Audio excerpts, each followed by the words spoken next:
GT600A. Alors, cette machine, j'ai failli la jeter à la poubelle. En effet, après 5-6 utilisations, ma bande était venue rogner le bord de la machine.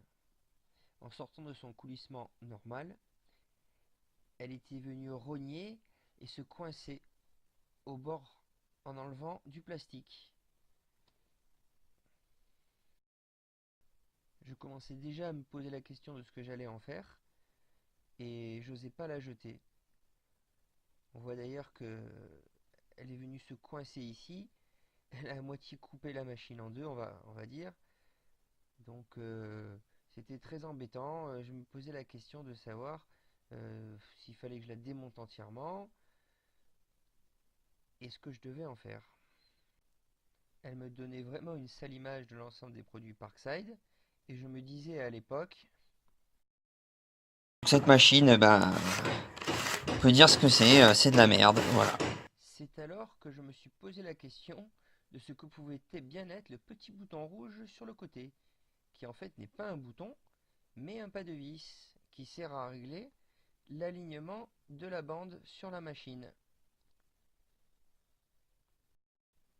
J'avais fait l'erreur, comme trop souvent, de pas du tout lire les notices d'emploi de mes appareils, et du coup, j'avais un petit peu honte. Alors, pour réparer cette injustice, je me suis décidé à faire une vidéo honnête sur cette machine à 30 €. Finalement, l'esthétique a été soignée. La poignée amovible peut tenir le capot de l'avant de la machine. Elle est fournie avec des serre-joints finalement bien pratiques que l'on peut mettre dans des trous qui y sont dédiés. Alors on va rentrer immédiatement dans le vif du sujet avec une tranche de Douglas en bois brut. Je commence tout d'abord avec le collecteur d'aspiration qui est fourni avec la machine et j'utilise une bande de papier de verre en grain 40. La machine est légère et compacte, peut-être trop, elle manque franchement de stabilité. D'autant plus que sur cet établi de fortune, je n'ai pas fixé ma pièce de bois et j'ai du mal à mettre de la pression avec mes petits bras.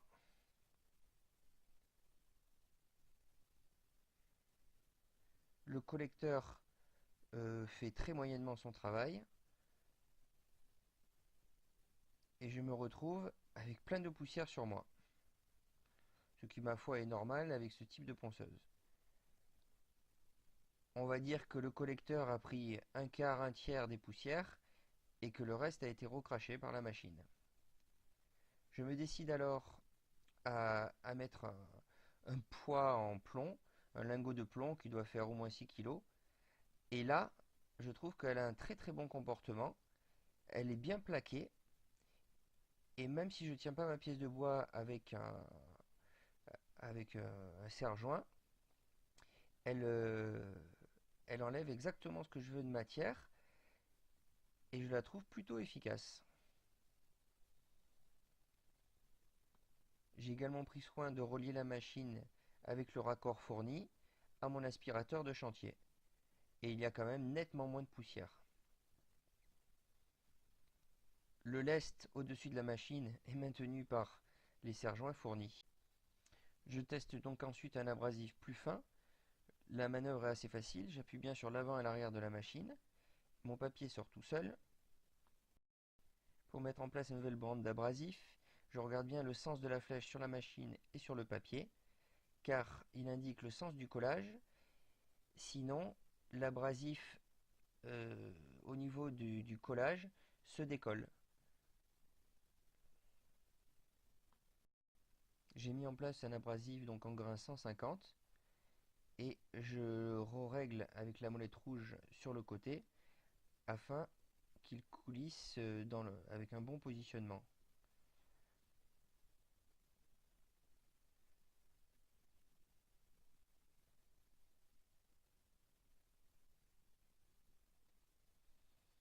De nouveau, surtout tenu à une main, je trouve que une désagréable sensation et je décide de lui remettre son poids sur le dessus.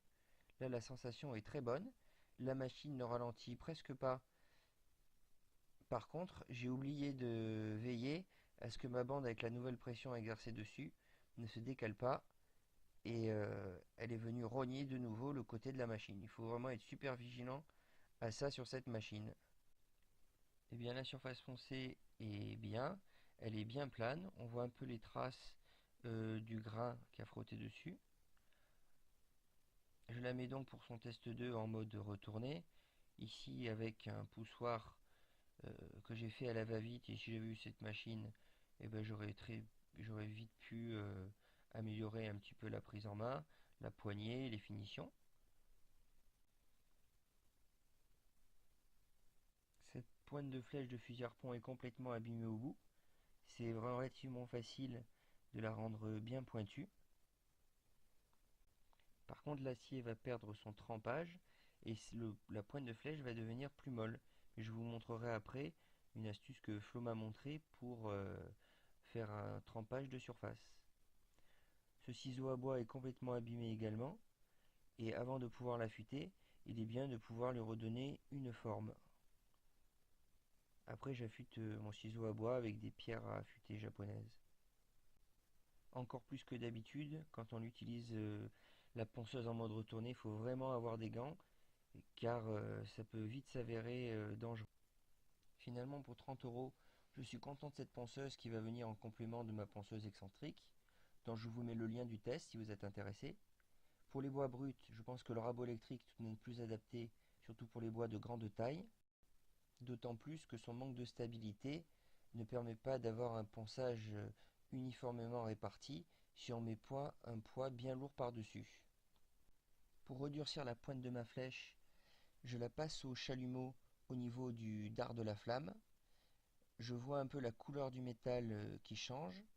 Et ensuite, je trempe la pointe de la flèche dans l'eau afin finalement de refaire un trempage de surface. Au final, je nettoie bien ma machine, surtout cette machine de mauvaise qualité, notamment au niveau du moteur qui peut à mon avis vite chauffer, vite s'abîmer s'il y a de la poussière dedans. Finalement, plus les machines sont de mauvaise qualité, plus il faut en prendre soin et être vigilant. Et c'est vrai que sur cette machine, le système de coulissement de la bande est assez hasardeux. Je mets quand même un petit coup de 20W40 parce que l'acier de mauvaise qualité de la vis peut très vite rouiller si je l'utilise pas avant un moment. J'espère que cette vidéo vous a plu. N'hésitez pas à m'encourager par un pouce ou un commentaire. Et je vous dis merci et à bientôt.